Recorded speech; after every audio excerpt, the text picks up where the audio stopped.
The year is 2025. The setting is familiar, the opulent halls of Mar-a-Lago, Donald Trump's palatial estate in Florida.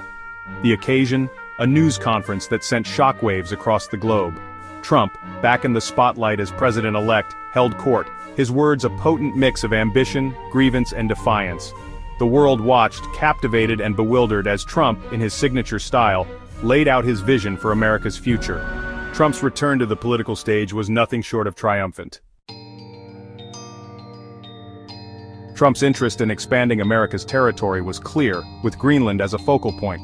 He suggested a referendum for Greenlanders to join the US and didn't rule out military force. Economic interests and national security were his justifications. Many saw it as a power grab. Greenlanders reacted with amusement and indignation. Trump's ambitions extended to Canada, but Trudeau swiftly condemned the idea. Trump's expansionist ambitions didn't end with his northern neighbors.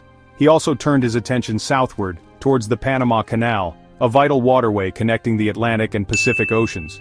Trump, in a move that rekindled memories of America's history of interventionism in Latin America, threatened to retake control of the canal, citing what he called Panama's mismanagement and the canal's strategic importance to the United States. The Panama Canal, a marvel of engineering, had long been a source of contention between the United States and Panama. Built by the US in the early 20th century, control of the canal was eventually handed over to Panama in 1999. Trump, however, argued that the canal was rightfully America's, a symbol of American ingenuity and power. His threats to Panama were not well received. Panamanian President José Raúl Mulino denounced Trump's remarks as irresponsible and dangerous, vowing to defend his country's sovereignty. The international community, wary of a resurgence of American imperialism, watched with growing concern as Trump seemed intent on flexing America's military muscle. Trump's pronouncements on Greenland, Canada, and Panama painted a clear picture of his foreign policy vision, a world where American might, both military and economic, would be used to advance American interests, regardless of the concerns of other nations. Trump's bellicose rhetoric wasn't confined to territorial disputes. He also used the Mar-a-Lago platform to issue a chilling warning to Hamas, the Palestinian militant group that controls the Gaza Strip. Demanding the release of hostages taken during the October 7, 2023 attack on Israel, Trump vowed swift and devastating retribution if his demands were not met.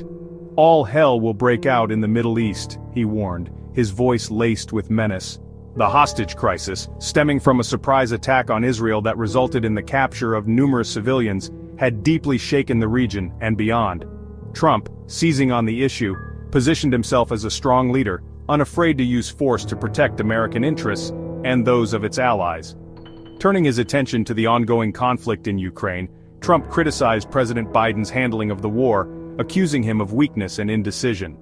He expressed confidence in his ability to negotiate a swift resolution with Russian President Vladimir Putin, hinting at a grand bargain that would restore peace and stability to the region. Trump's pronouncements on Hamas and Ukraine underscored his hawkish foreign policy instincts.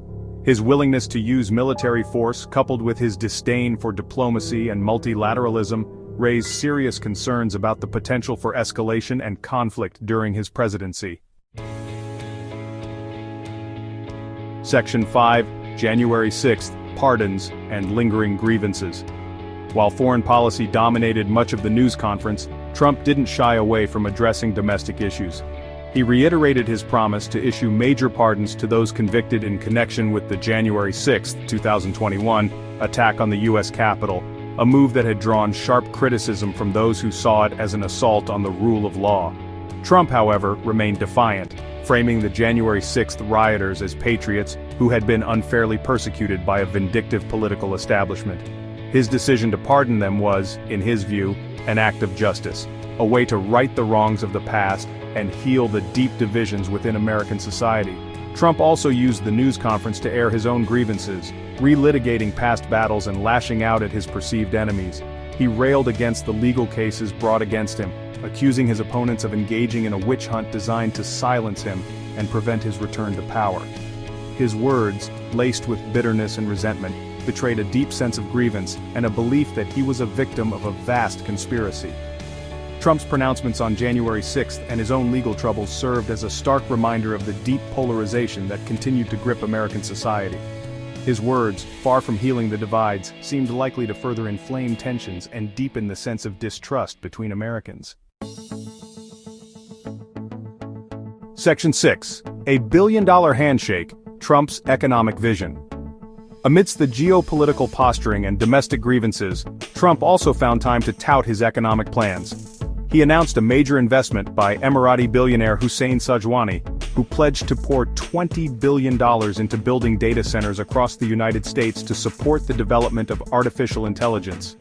This investment, Trump boasted, had the potential to double and would create countless jobs in key states across the country. The announcement, delivered with Trump's trademark showmanship, was intended to signal his commitment to revitalizing the American economy.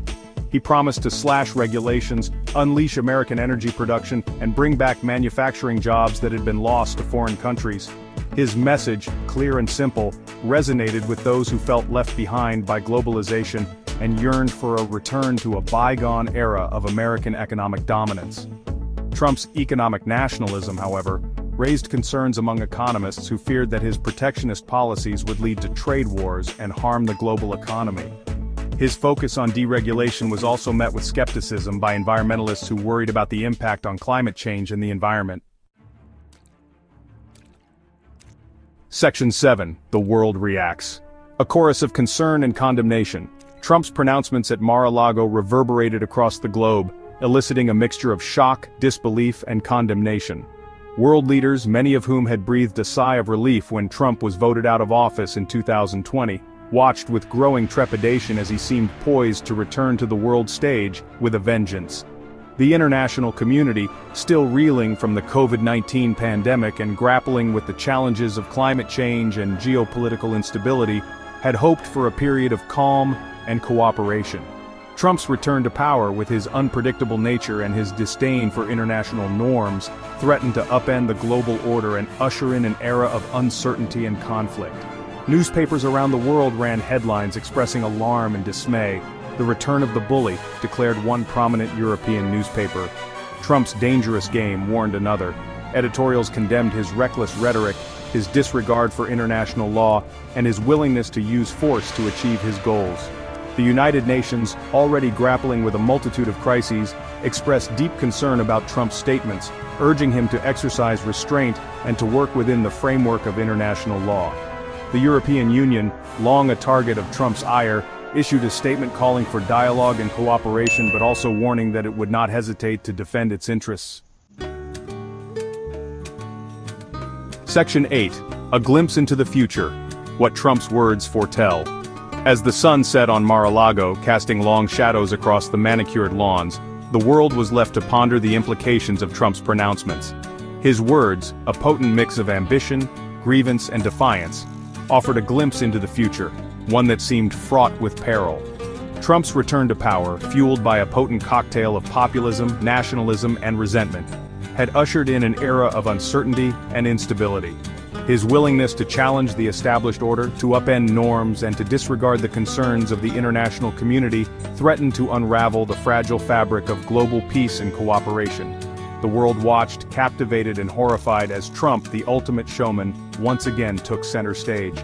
His words, echoing across the globe, served as a stark reminder that the forces of division, anger, and resentment that had propelled him to power were still very much alive, not just in America, but around the world. The coming years, it seemed, would be a time of testing, a time when the world would be forced to confront the consequences of its choices. The stakes, as Trump had made clear, had never been higher.